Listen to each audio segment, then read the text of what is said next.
vai ficar disponível, né, no canal do YouTube do Funbil, caso alguém queira revisitar aqui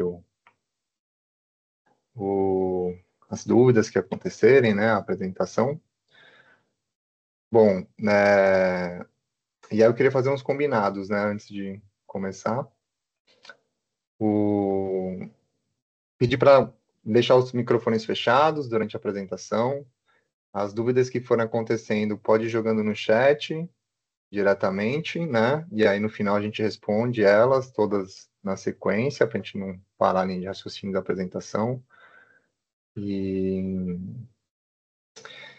aí, se a gente não conseguir responder alguma pergunta, a gente disponibiliza posteriormente no portal de chamadas do Funbil, que é o canal oficial de comunicação, né, com a gerência.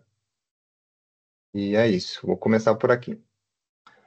Meu nome é Pablo, eu sou analista de projetos do Funbil, eu sou analista da gerência do Floresta Viva. Aqui comigo do Funbil tem o Rodolfo também, que é o gerente do Floresta Viva, né, no Funbil. Tem a Clarissa, que é a nossa coordenadora de portfólio. Tem o Alexandre também, que é um gerente que acompanha a gente, responsável pela parte de SIG, né? O objetivo aqui da gente hoje é falar sobre as dúvidas do edital Sudeste do Paraná, né? O edital Floresta Viva Sudeste do Paraná está inserido dentro da estratégia do Floresta Viva, né? Que é uma iniciativa lançada pelo BNDES em 2021, que tem como objetivo investimentos em restauração ecológica nos biomas brasileiros a partir da junção de recursos, né, do Fundo Socioambiental do BNDES com instituições parceiras, né, as apoiadoras. A apoiadora desse edital é a Philip Morris do Brasil.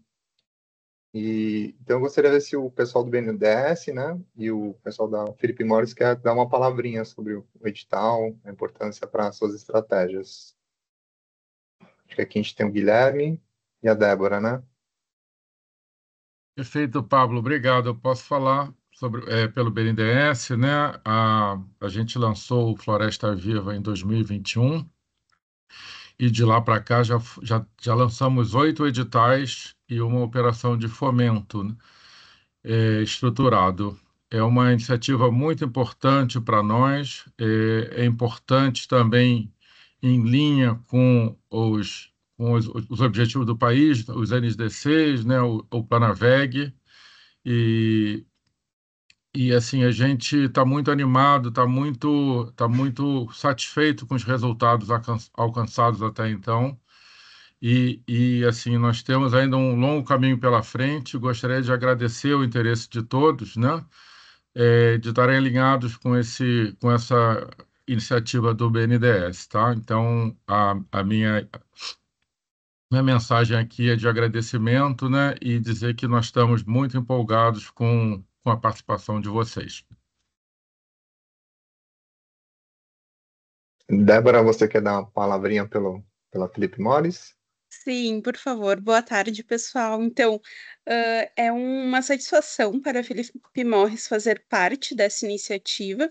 A iniciativa vai de encontro aos KPIs globais da empresa, onde no final de tudo que a gente faz, a nossa intenção é causar impacto positivo nas comunidades onde a gente atua, né? E o Floresta Viva, ele é uma grande oportunidade para envolver não só as comunidades de produtores integrados à empresa, bem como toda a comunidade que faz parte dessas áreas de grande potencial e importância para a restauração e conservação. Obrigado. Bom, e aí, ainda em 2021, né, o Funbil ele foi selecionado como o parceiro gestor da iniciativa, né, no chamamento público lançado pelo BNDES. E aí a gente, quanto parceiro gestor, a gente é responsável pela organização e condução dos processos de seleção, né, que é o edital aqui no caso, o processo de contratação, o acompanhamento e monitoramento dos projetos selecionados e dos resultados alcançados. Bom, o objetivo do edital Floresta Viva Sudeste do Paraná é selecionar projetos para implementação de ações de restauração ecológica, com o objetivo de formação de corredores ecológicos no Sudeste paranaense. A área de abrangência do edital é a mesorregião sudeste do Paraná, né, que a gente tem aqui à direita. São 21 municípios delimitados aqui dentro do mapa, que compõem essa região. São 11 unidades de conservação, que elas estão marcadas em verde no mapa, e 18 áreas especiais de uso regulamentado, que são as áreas em rosa, que são as áreas onde são caracterizados os usos por faxinais, né? Essa área de abrangência do edital, ela foi baseada no mapeamento de áreas estratégicas para conservação e restauração da biodiversidade do Paraná. Esse instrumento ele identifica as áreas de maior importância para a restauração e formação de corredores ecológicos no estado do Paraná. Para os projetos de restauração propostos, além de estarem dentro dessa área de abrangência, eles devem promover a união de fragmentos florestais, né? Então, no desenho da proposta sempre tem isso em mente, está buscando essa conexão para formar os corredores ecológicos. Bom, quais são as premissas e as áreas, né, apoiáveis para restauração?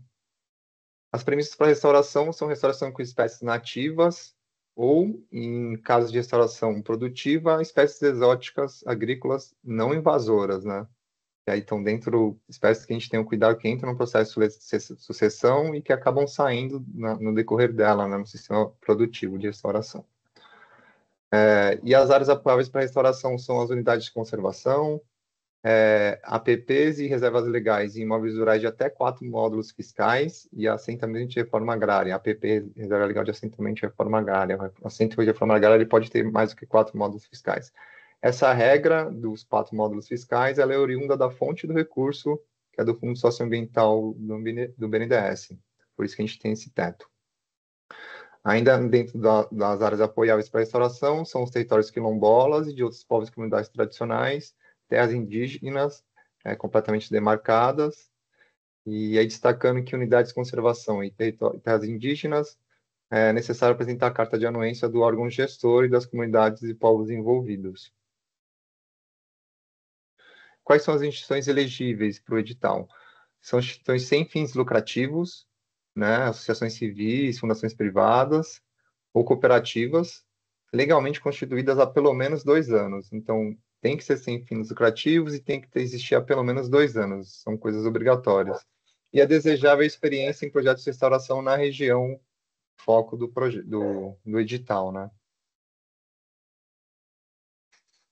O edital ele vai disponibilizar 8,88 milhões para os projetos selecionados. A expectativa é apoiar 2 projetos, né? Mas essa composição depende da proposta, dos valores. Pode ser que se apoie em 3, pode ser que se apoie em 1. Depende de como ficar essa composição e o processo de seleção resultar. Cada proposta deve apresentar uma área mínima de 200 hectares para restauração, dentro daquelas áreas já elencadas, né? E os projetos eles devem ter uma duração de até 48 meses, né? O máximo que a gente tem de 48 meses. Quais são as orientações que a gente tem para a elaboração de propostas, né? Aqui no momento da proposição, né, é importante informar quais são os critérios para a seleção das áreas propostas para restauração, o que foi imaginado, qual a importância dessa área, né? Ela conserva biodiversidade, vai gerar uma conectividade, vai gerar bastante carbono, o que vocês estão visualizando, por que escolheram essas áreas, essa pré-escolha, né? Apresentar uma previsão da localização através do georreferenciamento delas, né? E apresentar os shapefiles, os pontos e as coordenadas dessas áreas. Essas áreas não precisam ser realmente delimitadas agora, assim, tipo, super certinho o polígono, pode ter alguma variação do polígono a ser restaurado, mas é importante já ter esse olhar da onde é a área que vocês estão com foco pensando as ações de restauração. Descrever quais são o histórico dessa área e os fatores de degradação. Então, qual que é o histórico de uso dessa área, qual que é a condição dela atual, né, esse diagnóstico preliminar, e qual o fator de degradação que vocês visualizam já nessas áreas, né, que não impede o processo de sucessão natural. A gente incentiva, o edital, né, incentiva que sejam as propostas sejam pensadas em locais onde já tem esforços de restauração, isso pensando no ganho de escala e também no fortalecimento da cadeia produtiva, né? Se você já tem uma cadeia rodando no local, você já tem ações de restauração rodando no local, você já tem uma cadeia que está sendo fomentada, fortalecida em chegar com mais projetos de restauração, isso ajuda a estabelecer melhor essas áreas, né? Essas cadeias. E as propostas, né, submetidas devem apresentar pelo menos as seguintes etapas, né, que são as etapas de mapeamento diagnóstico da área para elaboração do plano de restauração, articulação local com a mobilização de parceiros e os stakeholders envolvidos, os beneficiários atingidos pelos projetos, pensar também o preparo e implementação das técnicas de restauração, e o período de manutenção e monitoramento dessas áreas, que eu vou falar mais para frente, mas que é no mínimo de 24 meses. Adicionalmente, também é necessário prever ações de fortalecimento da cadeia produtiva, pensando muito fortemente um aspecto de capacitação dessa cadeia produtiva, e aí um pouquinho para frente eu detalhe um pouco melhor esse ponto da cadeia.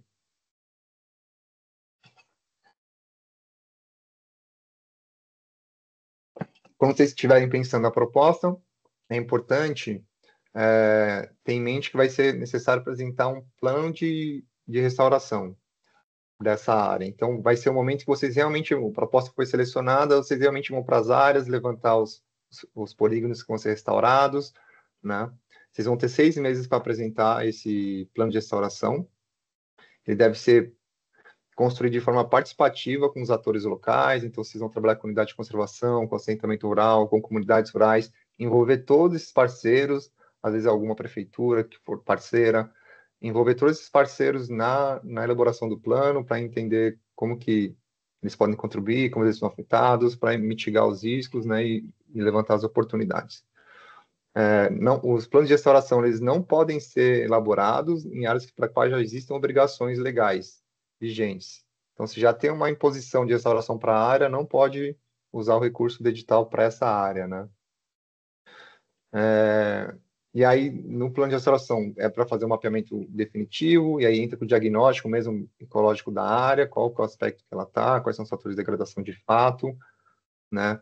E a partir disso, o detalhamento das técnicas de restauração, né? O que se propõe, de fato, para a restauração. Esses 6 primeiros meses iniciais da execução do projeto é dedicado bem fortemente para essa questão da elaboração do plano de restauração, que após entregue, ele é analisado pelo Funbil, pelo BNDES, pela Philip Morris, e aí só a partir de aprovado, então, que se pode iniciar a etapa de implantação do plano de restauração.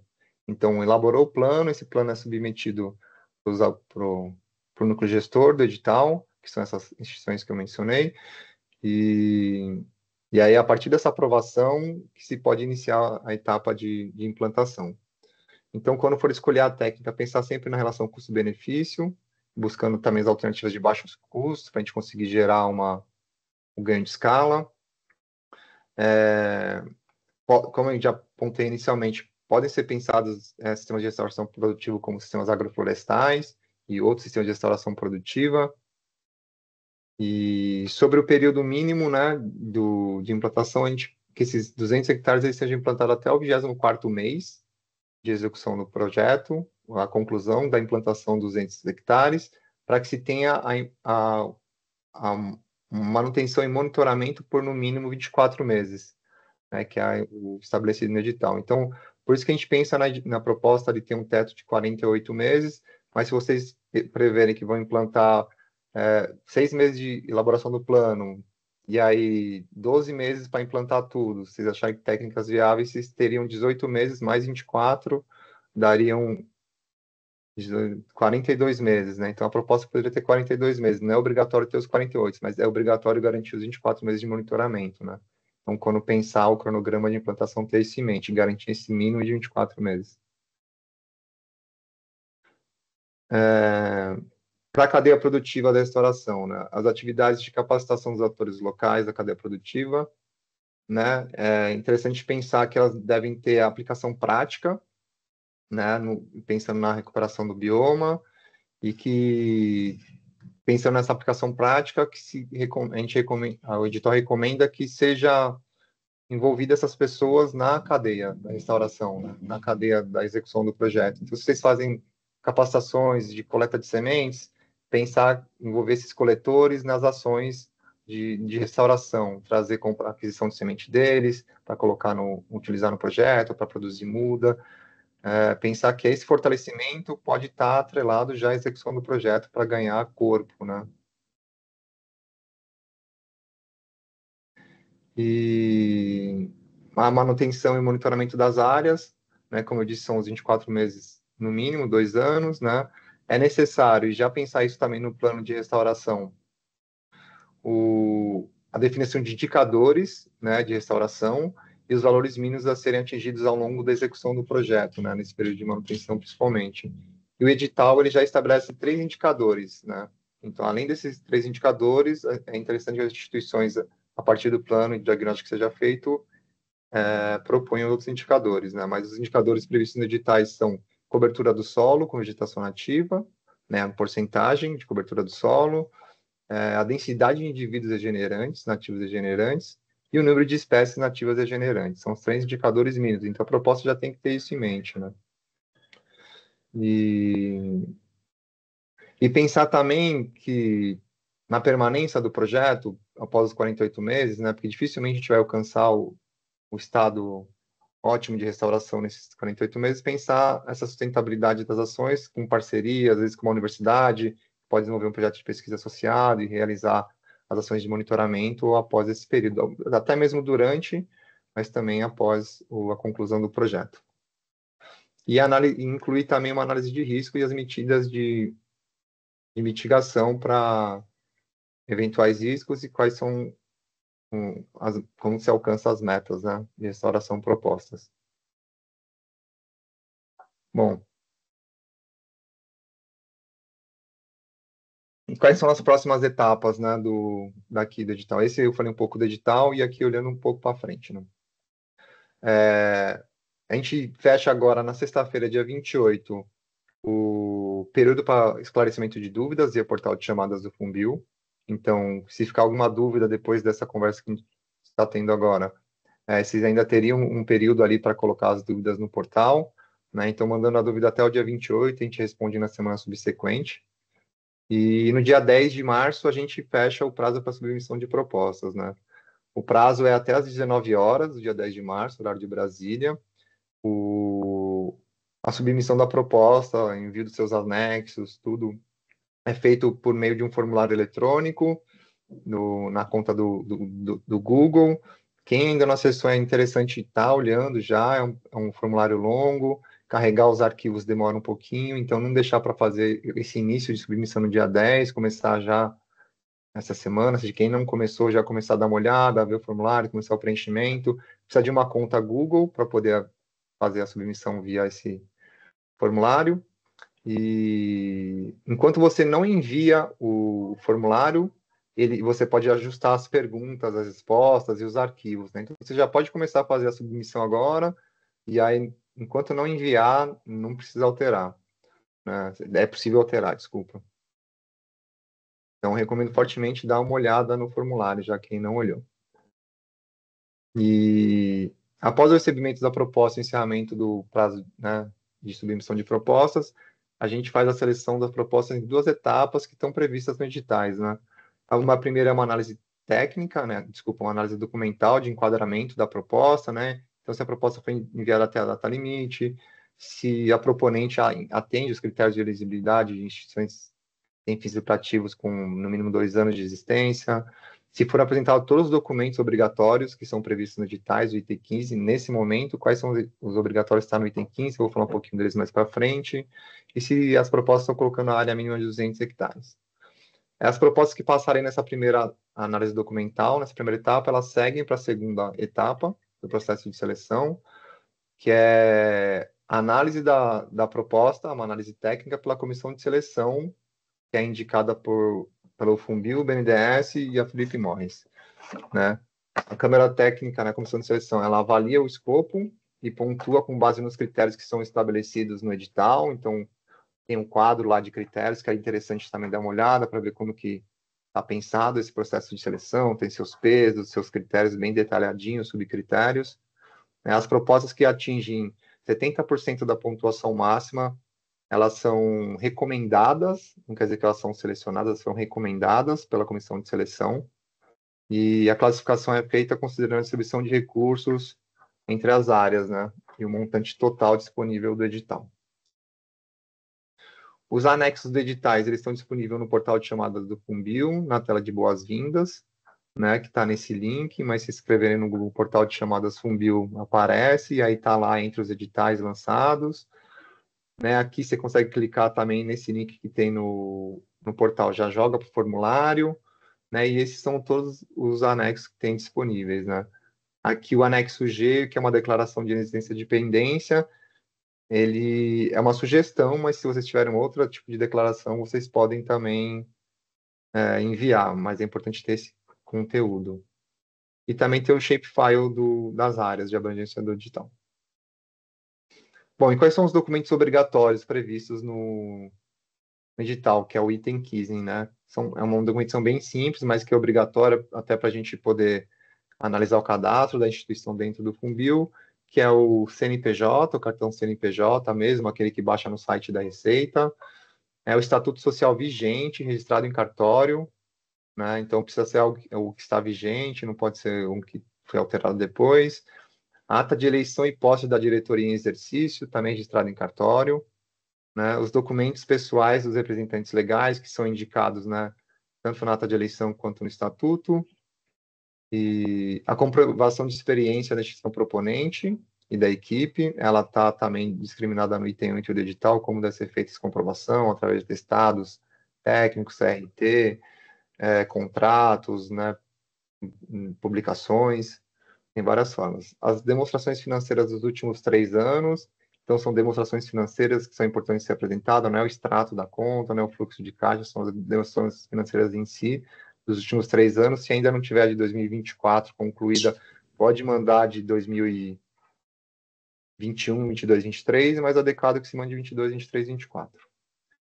E o formulário de apreciação institucional, que é um dos anexos aqui, o anexo F do edital, ele precisa estar preenchido completamente. E aí, quando preencher ele, sempre justificar as respostas. A gente tem uma dica aqui, né?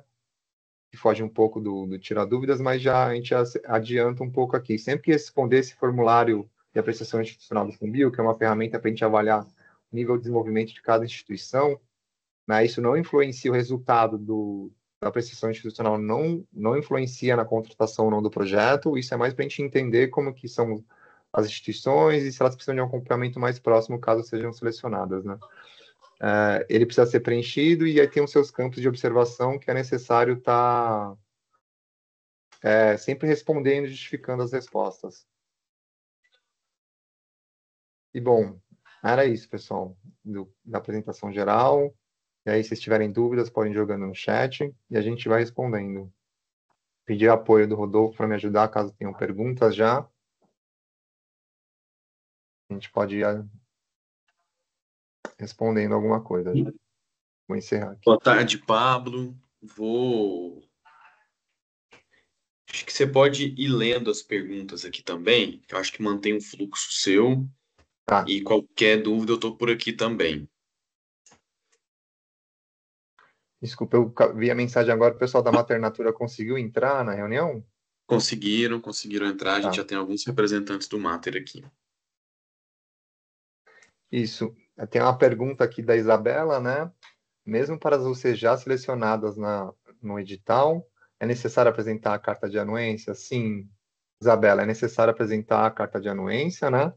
Não necessariamente o termo de adesão, que futuramente precisa ser assinado, é um processo mais burocrático, né? Isso a gente prevê para o plano de restauração, mas é necessário apresentar porque seria um reconhecimento da unidade de conservação que eles têm interesse de ser parceiro de vocês no projeto, né? Então é importante que se apresente essas cartas, né? Mas o termo de adesão em si fica para o projeto de restauração. Se pergunta também, Isabela, se haverá algum apoio do órgão em relação à mobilização e contato com os proprietários de imóveis rurais privados. Isabela, que órgão que seria esse? Na verdade, eu fiquei com dúvida se vai ter alguma intermediação do Funbil ou, enfim, de quem está envolvido para que possa facilitar esse contato, essa mobilização com os proprietários de imóveis rurais da região selecionada. Não, essa mobilização precisa ser prevista durante a execução do projeto. Então, aquele ponto inicial de articulação, é o item 2, né, até dos objetivos, articulação e mobilização, é para isso, né, já pensar no desenho da proposta, na elaboração do plano, que vai ter esse momento de ir para campo e trabalhar essa mobilização, né, dos proprietários rurais envolvidos. Vocês estão pensando já a área, né? Okay? Tá bem, obrigada. Eram só essas duas perguntas que tinha aqui. Alguém tem mais alguma dúvida? Quer pontuar alguma coisa?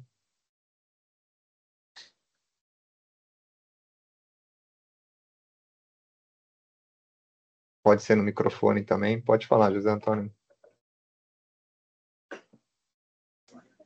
Boa tarde, tudo bem? Estão me ouvindo? Consegue me ouvir? Sim. Sou José Antônio, da Associação de Cooperação Agrícola, da ESCA. A dúvida é o seguinte, em áreas de assentamentos, tem algumas situações de áreas de assentamentos da região para desenvolver o projeto. E aí tem áreas que estão regularizadas pelo INCRA e tem áreas que ainda não estão regularizadas. Como proceder nesse caso das áreas não regularizadas? Elas podem ser consideradas como objeto do projeto também, neste caso? Por exemplo, tem situações na região ali a ser recuperada que tem essas duas situações que eu estou comentando. Mas já estão, as famílias já estão em cima do lote, em cima da terra. E aí tem essas duas situações. Nesse caso, para o projeto ficar interessante e conseguir trabalhar essa questão da restauração ecológica e dos corredores ecológicos, englobaria essas duas áreas, entende? Essa é a nossa dúvida da associação. Mas o assentamento ele não está reconhecido pelo INCRA. A INCRA ainda não tem a delimitação quanto ao assentamento, ou ele só não tem a titularidade da terra?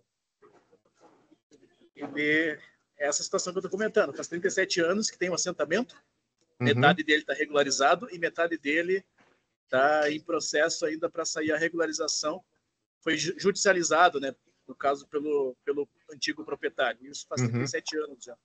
Tá, então não pode, José Antônio, tanto assentamento, quanto terra indígena, quanto território quilombola, unidade de conservação, RPPN, que não tem o seu processo todo concluído, ele não pode porque a gente não tem uma garantia da permanência, né? Porque quem poderia assinar a adesão às ações de restauração e que vai ter a permanência, no caso, não tem, como está em conflito fundiário ainda, a gente não tem a garantia que a ação vai permanecer, entendeu? Então, caso o INCRA já tivesse delimitado o território, não tivesse sido questionado a justiça, estava uma questão apenas de titularização dos assentados, a gente podia pegar uma autorização do INCRA, né? E aí ver como costuraria isso, mas não tendo esse assentamento estabelecido, não é possível. Rodolfo, quer complementar?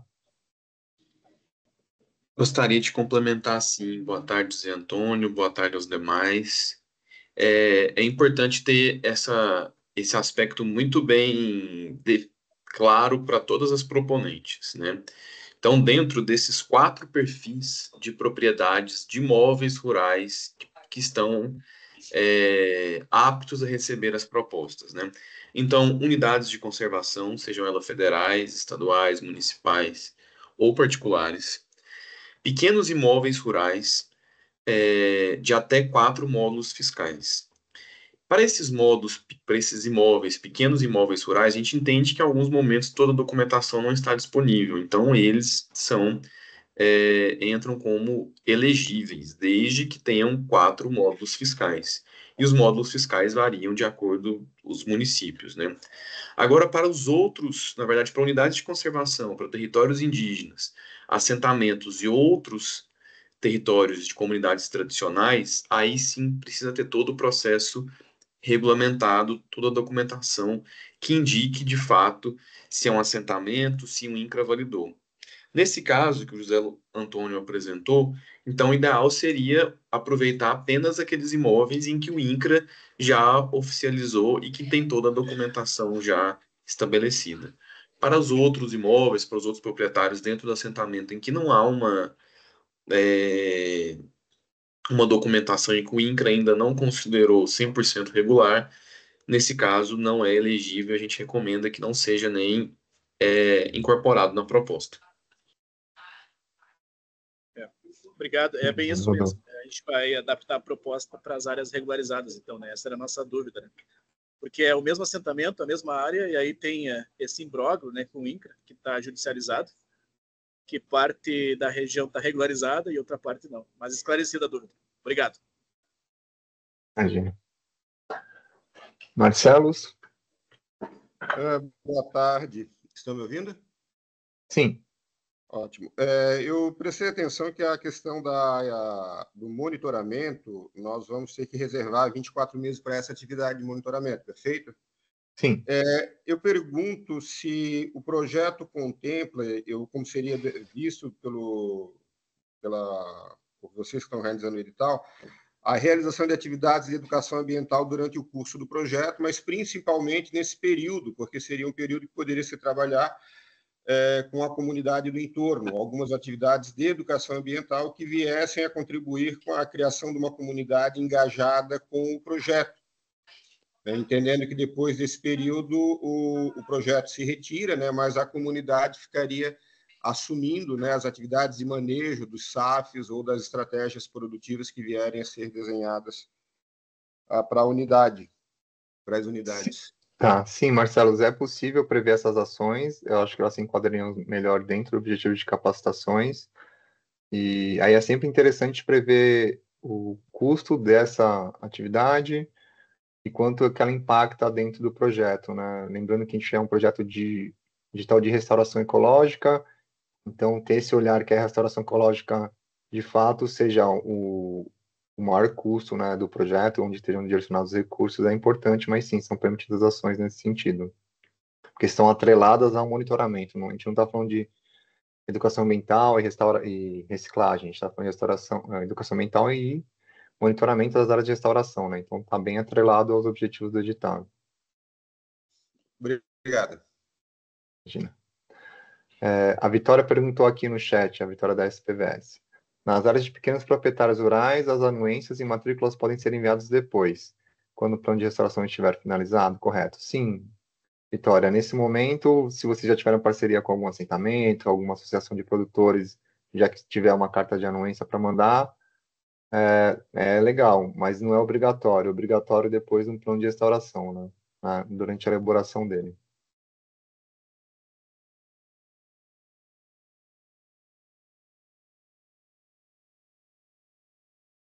José?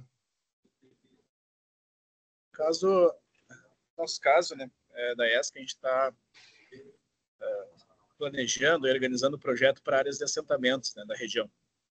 E aí nós já tivemos uma conversa prévia com umas famílias, né? Neste caso, é válido a questão de, por exemplo, enviar junto no projeto alguma carta de recomendação das próprias famílias favoráveis ao projeto, desses processos que a gente está organizando com as famílias lá na região? Sim, é importante, por exemplo, se vocês têm no assentamento, tem uma cooperativa, foi feita a reunião com alguma representação dos assentados. Com as associações dos assentamentos e cooperativas. Isso. Se foi feita uma reunião formal, se tiver uma carta assinada pelo representante legal, é interessante também colocar enviar junto o documento que aquela pessoa que assinou é o representante legal da associação. E é interessante porque já traz um pouco o olhar da gente, assim, de que está bem amarradinho o arranjo, né?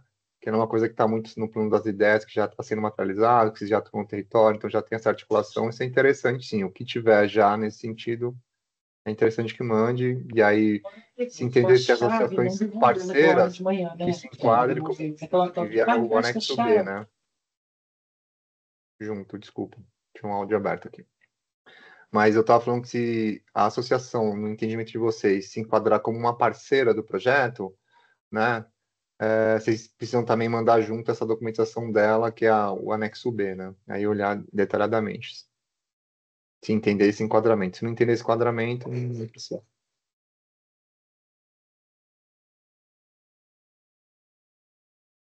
Bom, acho que alguém tem mais alguma pergunta? Quer fazer algum ponto? Só uma questão mais. Nesse intervalo, eu comecei a olhar os anexos, e o anexo F, algumas questões, para preencher todas as questões, porque algumas eu entendi que seriam de preenchimento do avaliador. É isso? O anexo F, né, que é o formulário de apreciação institucional, ele é autodeclaratório da instituição, então vocês têm que preencher eles completamente, né? Vocês mesmos. Tem uma aba que tem o resultado, as fórmulas são travadas, não dá para acessar, mas tem várias abas, né? Uma aba que explica como é que faz o preenchimento, uma aba que são de perguntas direcionadas, né, que é importante responder também, e se tiver um anexo, indicar. Aí tem a aba que é o resultado, essa só vai aparecer o resultado para vocês, não precisa preencher nada. E as outras abas que vai falar de procedimentos financeiros, de compras e aquisições, de gerenciamento de projetos, de integração de gênero. Ali precisa responder todas as perguntas e justificar sempre que a resposta for sim. Se tiver documento, indica o nome do documento, né? E aí vai dar um resultado que é uma ferramenta de apreciação do Funbil, né? De análise do Funbil, para entender o grau de maturidade da instituição. Como eu disse antes e enfatizo agora, não influencia em nada no resultado de avaliação da proposta técnica. Não tem relação nenhuma uma coisa com a outra. Ok, obrigado.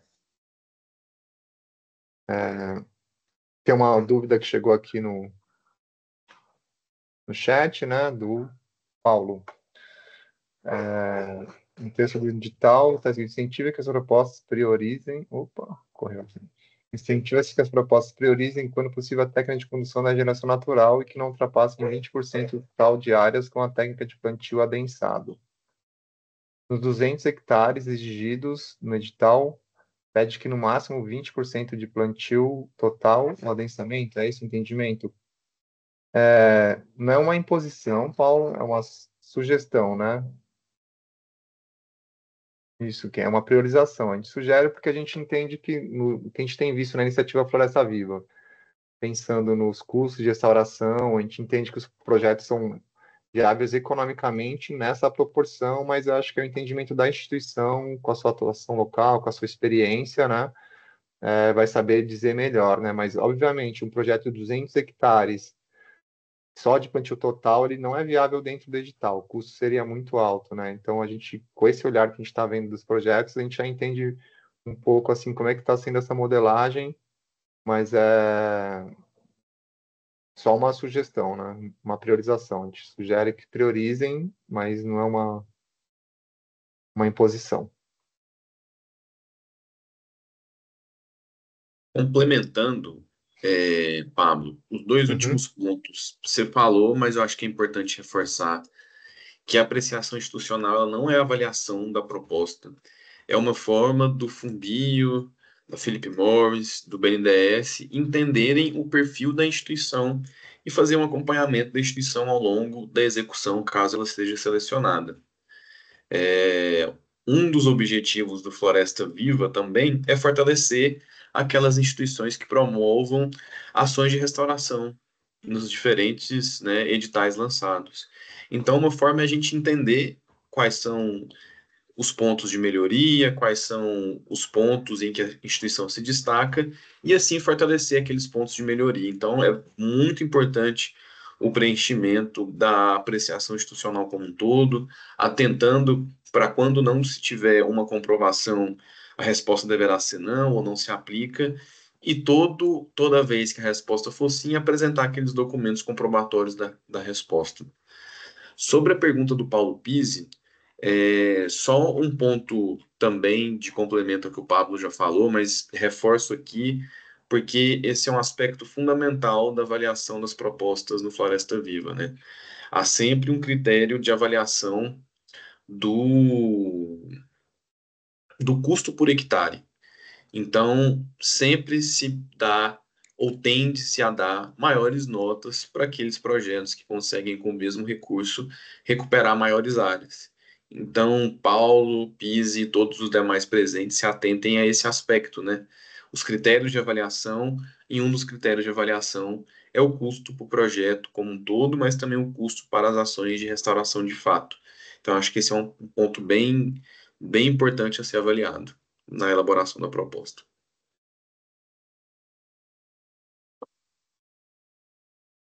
Tá, eu vou ler mais uma pergunta aqui que está relacionada às instituições parceiras, né? É uma pergunta do Felipe Paranhos. Não, eu acho que ele pega um trecho aqui. Não pode repassar recurso financeiro direto, mas podem ter seus serviços contratados. E aí ele põe um trecho do edital, né? Felipe, demais, né? A instituição parceira, ela não pode ser contratada como prestadora de serviço na execução do projeto, né? O entendimento do parceiro, né? O nosso entendimento de uma instituição parceira é aquela que soma na execução do projeto, aumentando os seus resultados, né? Os objetivos do alcance dos objetivos do projeto. O que está previsto no edital é que uma instituição parceira ela não pode receber recurso direto, por isso que ela não pode ser contratada, mas ela pode ser beneficiada por outras formas, né? Se tem uma instituição parceira que vai fornecer mudas, vamos pensar uma associação, que era o caso que o José tinha colocado, né? A associação lá de produtores, eles vão produzir mudas para o projeto, então eles podem ser contemplados com serviços para a construção do viveiro, para a melhoria do viveiro, né? Eles podem ser contemplados com insumos para a produção das mudas, com sementes, né? Você pode apoiar o parceiro nesse sentido, às vezes até a contratação o pagamento do salário de um funcionário do parceiro que vai estar atuando diretamente no projeto. Mas o parceiro ele não pode prestar serviço, ele não pode receber dinheiro na conta dele, saindo da conta do projeto. E aí o Felipe também faz uma pergunta sobre a anuência para atuar em assentamento. Precisa ser do escritório do INCRA de Brasília ou estadual serve? Eu vou passar essa pergunta para você, Rodolfo, se eu puder me apoiar. O escritório estadual serve, sim, do mesmo formato que unidades de conservação. A equipe gestora local também pode assinar o documento. É importante que esse documento de parceria, né, são dois documentos complementares. Pablo já falou, mas eu acho fundamental pensar isso logo para que ele não seja um gargalo. É a carta, na verdade, o anexo B, que apresenta essa instituição parceira, e uma carta da pessoa que assina, demonstrando estar ciente que irá participar, mas tem um documento que fortalece muito esse processo, que é um documento que comprove que, de fato, essa pessoa é a representante, seja do escritório regional, seja de Brasília, seja da unidade de conservação, seja de outro órgão, seja lá qual for, e que seja parceira da instituição, mas que comprove que essa pessoa tem essa capacidade e esse poder de assinar esse documento para celebrar uma eventual parceria, caso o projeto seja de fato aprovado. Então, de forma resumida, para o INCRA pode ser o representante estadual, não há necessidade de ser um representante em Brasília.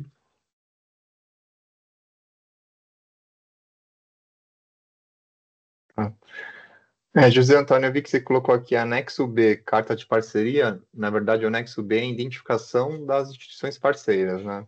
É tipo, é a mesma informação de documento. Associado a ele, precisa apresentar uma carta de parceria, né? Comprovando que vocês não só preencheram aquele anexo B com as informações da instituição, mas que também ela é parceira e ela que forneceu os dados e ela que vai ter atuação no projeto.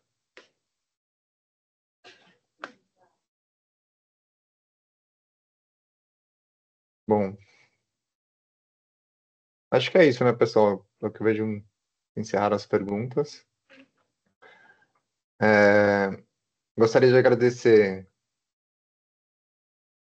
a participação de todo mundo, né, que está interessado no edital, que disponibilizou seu tempo está aqui nesse momento. Colocar que a agente da gerência do Floresta Viva no Funbil está disponível para esclarecimento de dúvidas até o dia 28. Vocês podem acessar o portal de chamadas do Funbil para fazer o pedido de esclarecimento de alguma dúvida. A gente vai estar disponibilizando esse vídeo também para uma possível consulta no canal do YouTube do Fumbio. Se não subir amanhã, sobe no máximo na quarta.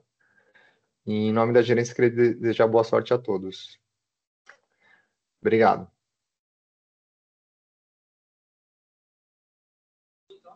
Obrigado.